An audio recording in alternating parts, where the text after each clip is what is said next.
Welcome to my channel. My name is Valerio and today we're gonna do something a bit different than usual. While normally here we do tutorial and review, today is not gonna be neither of those. Maybe a tiny bit of a review, but nothing too specific about one model. We're gonna look at a bunch of different knockoff models, so fake model that I bought from Aliexpress. They average about $10 each, something like that, maybe even a bit below. And I thought this might be interesting because I see that sometimes they pop up online, the recommendation. I saw the recommendation about it. I'm not completely sold on what the reviewers say, so I will give a tiny bit of my interpretation. But first, and you can skip right now to actually see at the end of the video where I speak about the model, you will get 2 minutes of theoretical explanation about why I did review them in the way that I do it. Now, the Gundam market is a tiny bit different than the pure modeler one because there are 3 souls inside of it. There are 3 kind of people that actually buy Gundam. We have the action figure collector and poser, which follow the great Mecha Gaikotsu, and for them building a Gundam is mainly about posing it, having an action figure. Everything else is a tiny bit secondary. Obviously they also look at the build, but the main thing is, can I keep a pose? Can I keep a pose? And from this group, we hear stuff like the first real grade were not good because they cannot keep a pose, or this is an hand grenade. However, this is their perspective about it. This is the first group, and I want to say that at least in North America, it's the biggest one. Now, second group, the advanced Lego builder, of which my son is a happy belonger. He's 6 years old, so that's okay. He likes to do Lego, but he likes to do Gundam because they feel a tiny bit more for older kids. And for them, the main thing is that how fun it is to build. Like, is it smooth? Do I have to suffer pain? Does it have too many small parts? Does everything fits together pleasantly, like Lego, but a tiny bit more advanced? And there are a ton of good reviewers that actually do review into that perspective. I think there is Jan's Brick that has also a channel for Gundam, if I'm not wrong, or used to have it. I don't know if it's still there. And then we have the last group of which I belong, which is the modeler. Biggest influencer within the sphere, I think, Otaku Builder, it's a Grumpla, or put any of the amazing modeler in Japan. For us, the main thing is that, do I need to rescribe it? Do I need to completely resculpt this thing? How the plastic is gonna take the paint? Because you don't want to use certain paint if it's gonna break completely the model kit, and if you know before, you can act in advance. And well, overall, can I maybe save some money? But this is the common theme between all of them. Now, why do I want to make this precision about the different Gundam builders, the different Gundam buyers? Not because one group is better than the other one, but because each one of us looks into different things when we buy our models. Now, finish it with the introduction. I can tell you that, well, I mean, I will leave the conclusion to the end, but let's look about it. I did pick up a wide selection. Knockoff can be easily found, as I was saying. It is a bit of a weird price spot because the knockoff is $10 and the original, if you can find it, is $15. Different discussion for everything that is P Bandai. The one in Japan is a low price. Once you bring in the US and Canada, it becomes very expensive. And some model that you see into the Diz and Mage, they're not very easy to find, so they haven't been reprinted in quite some time. So you find yourself with not many options.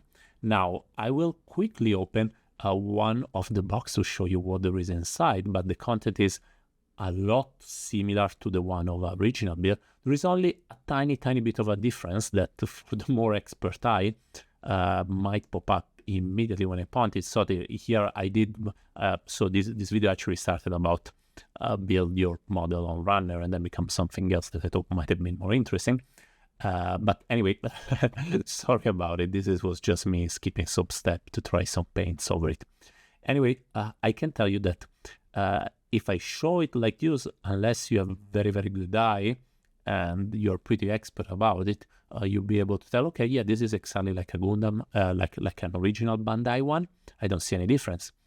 However, I can tell you quite quickly, if you pick up an original model, and this is one that, well, it is the goof, you will also see in a bit the knockoff of, there is a bit of a difference, like the plastic. So all of the knockoff, they are all made of an ABS and rubber. So ABS is the same plastic of Lego. And while most of the original Bandai product, most of the plastic, not everything, and not all the model, and not all the older one, are made of PS. PS stands for polystyrene, and this a plastic that works quite better with paints, is the one where you put the panel liner, doesn't destroy itself. On ABS, if you put a panel liner, it's gonna break. Like 9 out of 10, when you sand it, way more dust, it's gonna break if you work it too much. So this is already, but because I think that the factory that do the knockoff normally do toys, that is the plastic that they have access to. While the original Bandai one, a lot of the parts of it are made of polystyrene, which actually works better for specific usage, such as painting it. Now, how did I find out about it? So initially, as I was saying, this started as a tutorial. This started as a tutorial about oil painting by hand Gundam. Please don't steal the idea. Eventually this video is gonna arrive. And so I bought a knockoff to do some heavy testing about how to present it. I bought the goof. And on the goof, I said, okay, let me prime it and start to oil painting. Now, oil painting are very aggressive, so you need to paint it, especially the thinner. And this happened for the first or second time in my life that parts completely almost disintegrate, become dust, which it's a really once in a life experience that I don't recommend to the public, because everything that you see here is everything that is everything that is still intact of the original model. I painted, I started to put the oil, and parts start to become very, very brittle, destroying themselves beyond what I'm able to fix. And guys, I'm fundamentally able to resculpt most of the details, but if there is not any more of the plastic, I'm like, yeah, maybe not that good.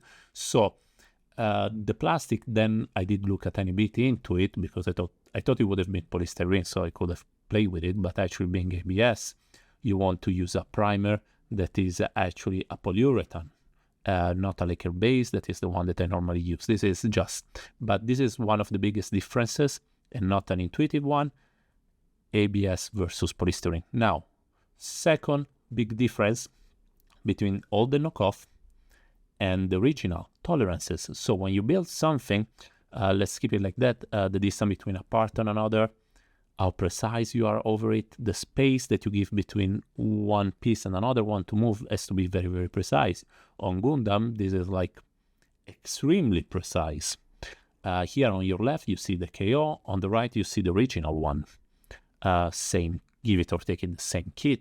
However, because this is a very small kit, and because it has some part connect to some other with 1-2 millimeter kind of space, because it's a knockoff, there is not all the quality control that there is on the original. So you add half a millimeter here, half a millimeter there, and this stuff will technically explode in your hand.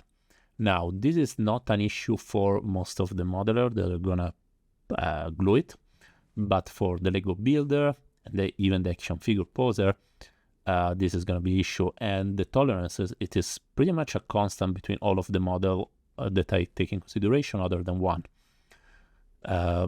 because apparently different factories. Now, this is a constant between, and this is another issue, and a constant between all the kit, polycaps.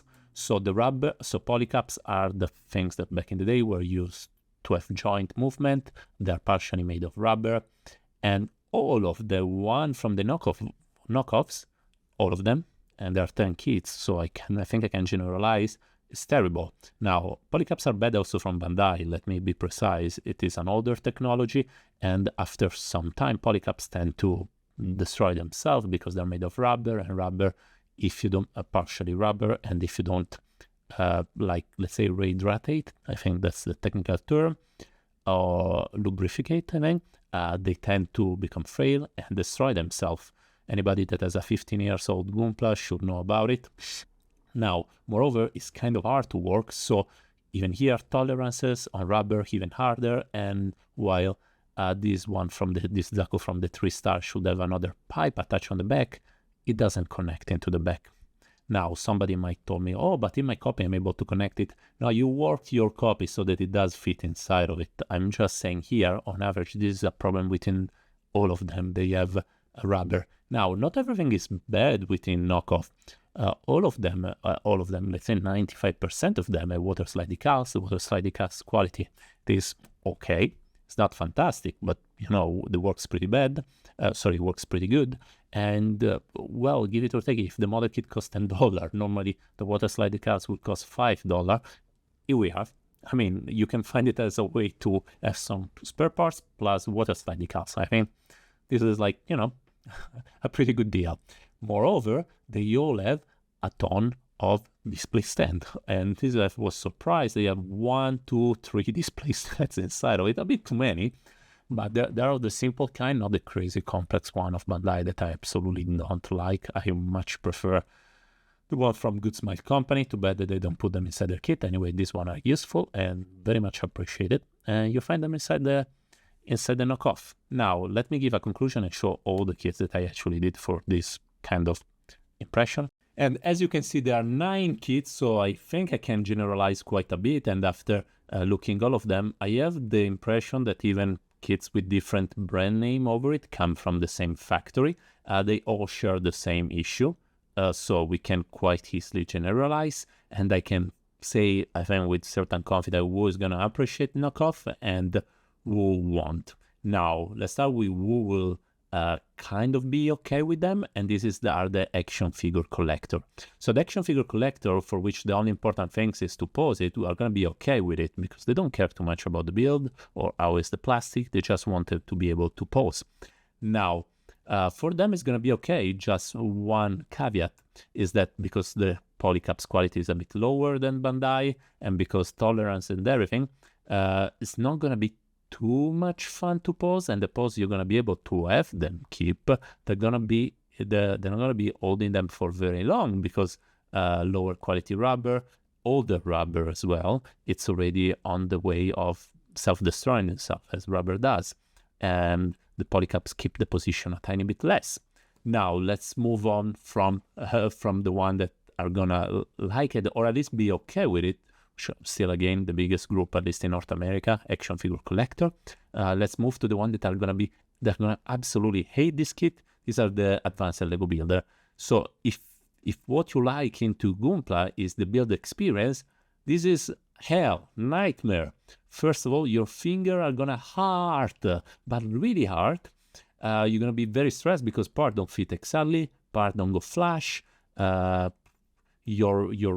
Your nipper are not going to be enough. You need to buy plastic, and because what you enjoy is the state of flow you're able to reach when you do this kind of stuff. If you have to feign to resolve a problem that is not intuitive to you because you've never been interested into the modeling bit out of it, just how easy it is to build together, you're going to be incredibly frustrated with this experience. If you recognize inside this group, don't do the experiment. I can tell you, not fun. They're gonna fall off and whatnot. This is, for example, it's been built by my kid. My kid is 6 years and a half. He normally is able to do HG in quite a fun and fast way, and he absolutely hates this one. Why? Because he didn't have enough strength into his finger. We needed to do some modification to have everything stuck together. He had to use glue to have it stay together.